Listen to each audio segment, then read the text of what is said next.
Hey everyone, Richard Metal Fan here, bringing you guys a brand new 2017 album review. And as you can see below the title, we're going to be looking into the new album from the band Mastodon entitled Emperor of Sand, which came out today through Relapse Records. Now, everybody should probably at least know of Mastodon.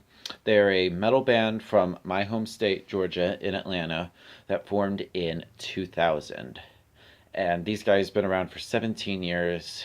And what can I say? These guys are just really great. And this album, the new album, Emperor of Sand, is the follow up to 2014's Once More Around the Sun, which I thought was a pretty good album. And for me, Mastodon is one of those bands that, for me, never fails to release a bad album. Like, everything thing they've done is just that good.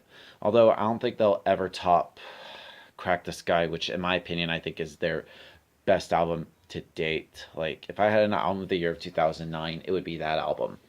But that's not what we're talking about. We're talking about the new album from Emperor of Sand. And this is, like I said, with most of their other albums, this is a concept album that the concept of this album talks about a desert wanderer who is on death sentence. And, like, the lyrical themes throughout this album talk about death and survival. And I kind of like that theme of this album. And the production on this album is spot on. They actually recorded this in, like, the area that I'm from, Kennesaw, which I thought was pretty sweet from what I was looking it up before filming the review.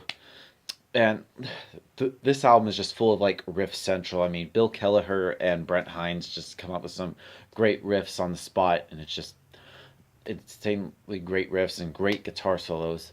The bass playing from Troy Sanders is pretty audible. You can hear the bass, some of the bass lines he does on this album really well.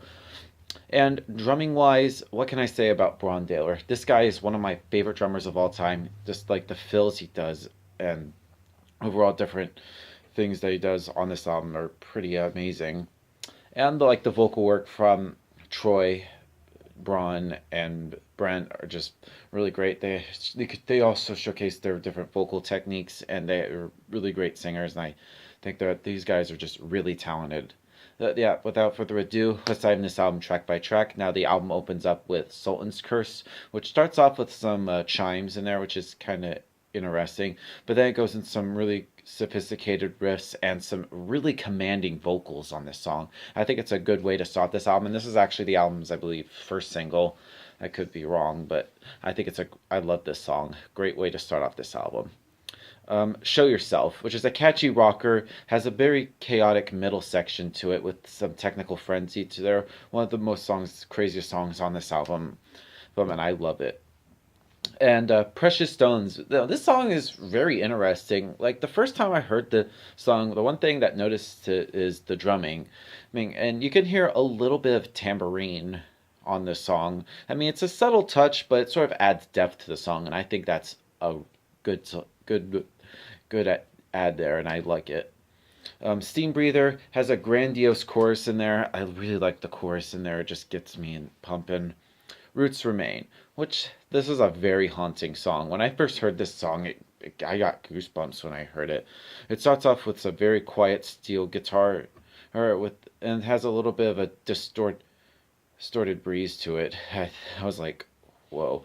And like halfway through the song, it sort of goes into some like a very emotional lyrics read by Troy Sanders, and I feel like he's reading like a goodbye letter, which I was like, wow.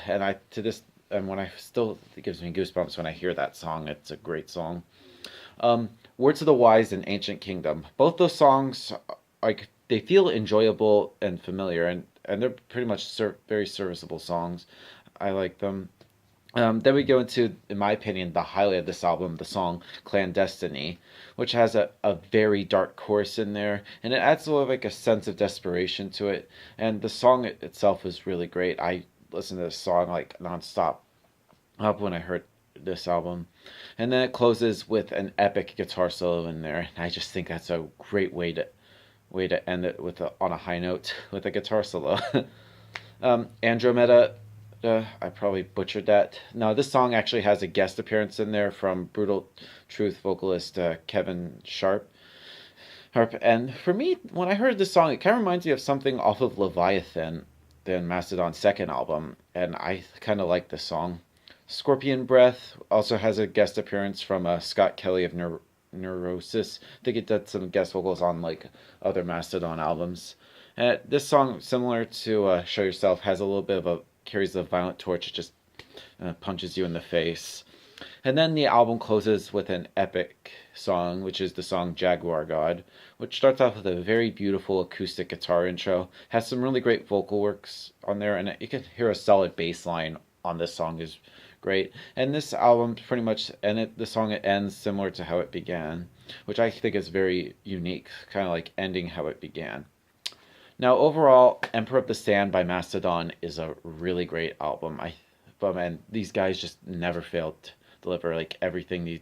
Like I said, everything they've done is just spot on. If I were to give this album a score, I'd probably give this a solid 8.5 out of 10. 10, it's that great. So yeah, that's my review of Emperor of the Sand, guys. Thank you guys for watching. I'll see you all in the next review, and keep it metal.